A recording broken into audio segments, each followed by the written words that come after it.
All right, what's up, guys? Welcome back. Patrick got a bunch of stuff done before I got here. He got the downpipe. That's literally it.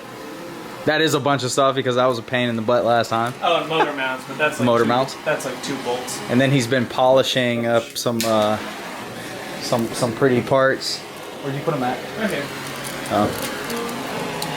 Power steering, pulley. Doing some polishing. So next we got the starter. We're gonna do that, and then get to the next few stuff. I think the next stuff is pretty much the longest parts. Figuring out the slave and the fuel lines, and then the bell housing and the rest of the air oil separator. We've already kind of taken some of those parts off, so that shouldn't be too bad. I brought some extra stuff over. I got my detailing light, so we'll get some more light in there. Flashlight won't keep falling over. Yeah. So yeah, that's what we got going on. So we'll get to the first step of today. We disconnected 3 of the fuel lines that were connected right here. 2. 1 was just back. Or 2, yeah, okay. We took a picture of it, but they line up. They can only go one way. We just took a picture of it. We didn't put tape.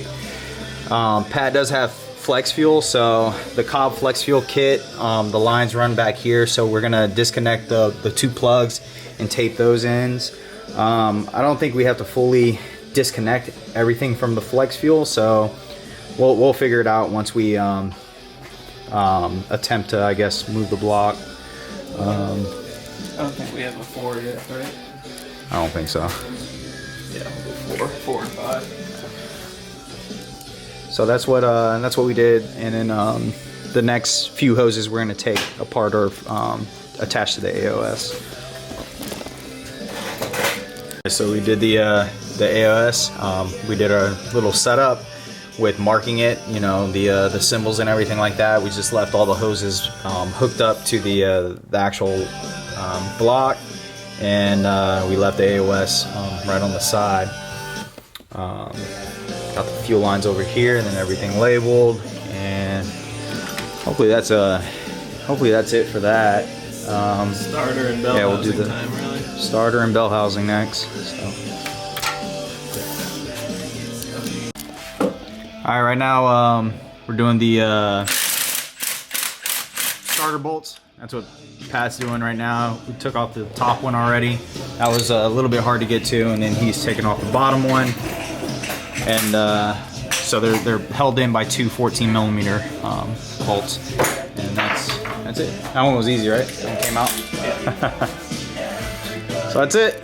And then next we're gonna do the bell housing,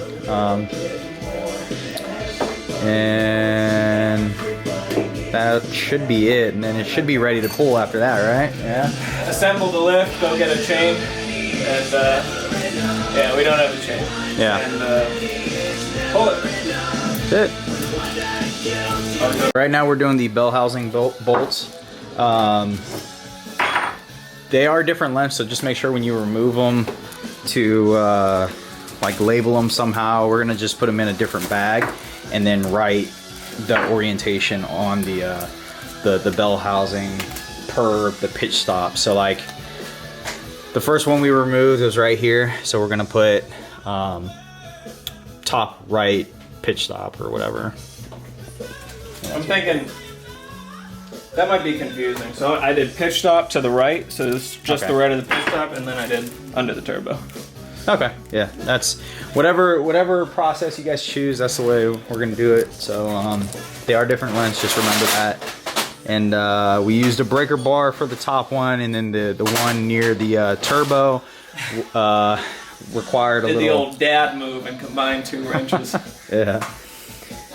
That's it. There's 6 in total, so we got Couple. 3 more, 4 more. Yeah. That's it. You want to just go get the chain? All right, guys. So pretty much stopping here. Well, I am, because I got dinner plans with my girlfriend, and Patrick's gonna try to finish up. He said he's gonna pull the motor tonight. I don't know what he's gonna do, but he might do it.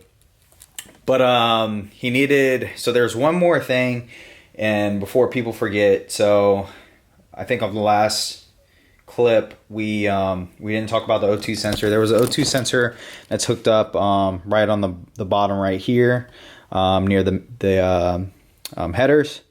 So you need to unplug that, and there's a ground cable that was on that side that you need to unplug. And then there's the what was it, the clutch, well,